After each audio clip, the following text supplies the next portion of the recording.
नमस्कार दोस्तों, हिंदुलॉजी फैक्ट में आपका स्वागत है। जैसा कि हमने अपने पिछले वीडियोस में आपको बताया था कि कैसे औरंगजेब ने संभाजी महाराज को धोखे से कैद कर उनकी हत्या कर दी और फिर कैसे मराठा मावलों ने औरंगजेब से अपने छत्रपति की मौत का बदला लिया था।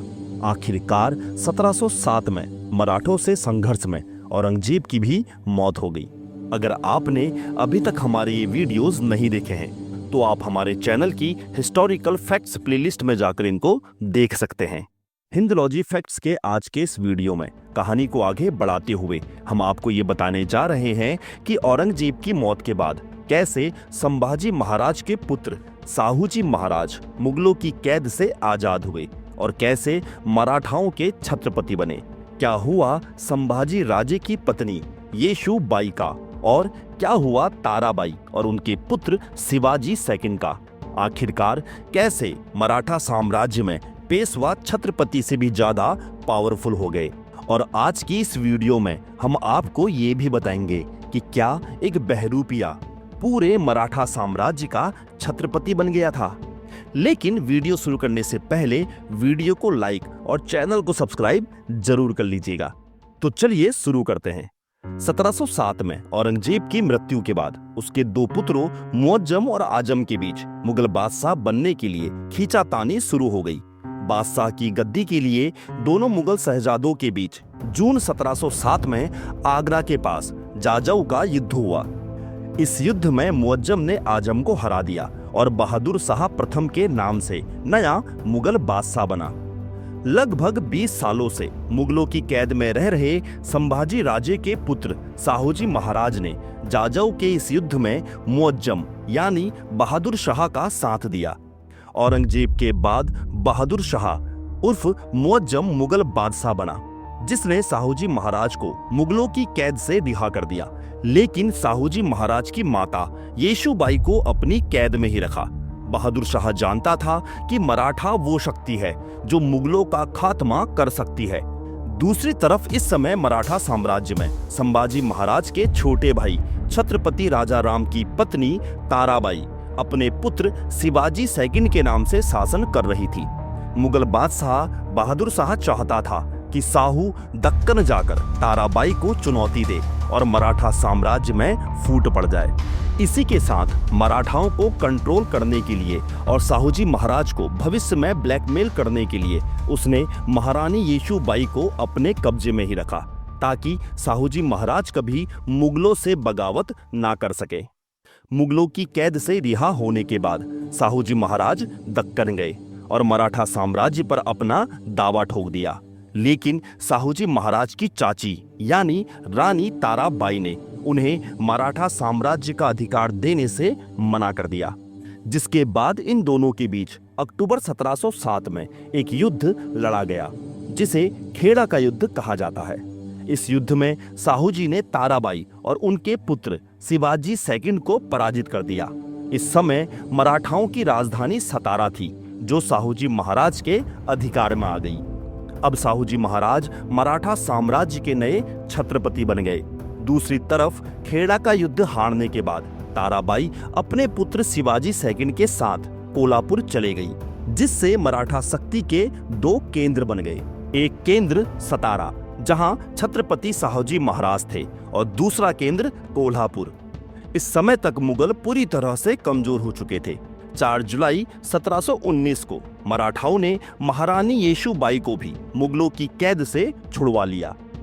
आगे चलकर साल 1730 में महारानी येशू बाई की मृत्यु हो गई।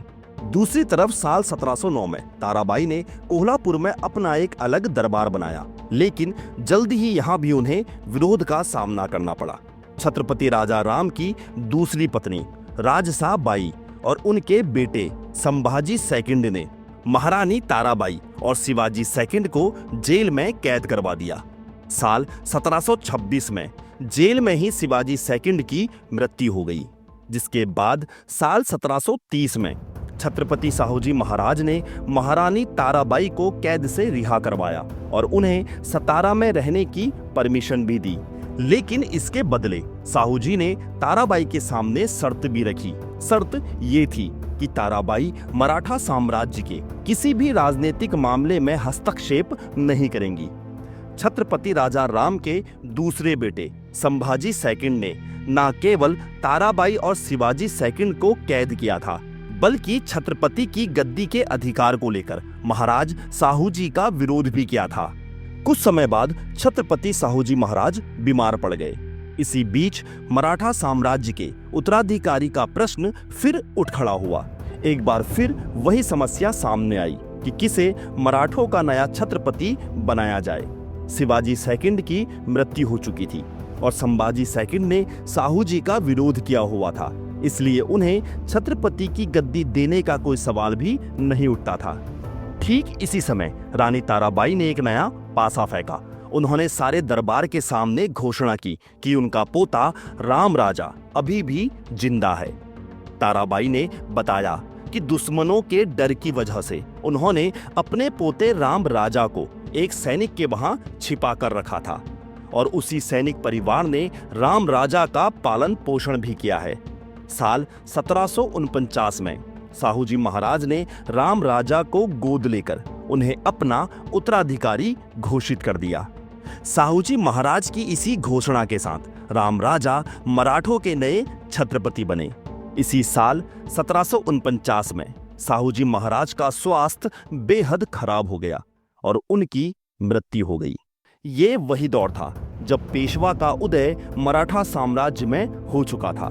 छत्रपति राम राजा ने पेशवा नाना साहब के साथ मिलकर मराठा साम्राज्य पर अपनी पकड़ मजबूत की और उत्तर भारत में भी मराठा साम्राज्य का विस्तार करना शुरू कर दिया। इसी बीच 1750 में पेशवा नाना साहेब हैदराबाद के निजाम से जंग लड़ने गए। तब सही मौका पाकर महारानी ताराबाई ने छत्रपति राम राजा से कहा कि वो नाना साहब से पेशवा का पद छीन ले, लेकिन छत्रपति राम राजा ने ऐसा करने से सीधे मना कर दिया। इस बात से नाराज होकर महारानी ताराबाई ने छत्रपति राजा राम को कैद करवा दिया।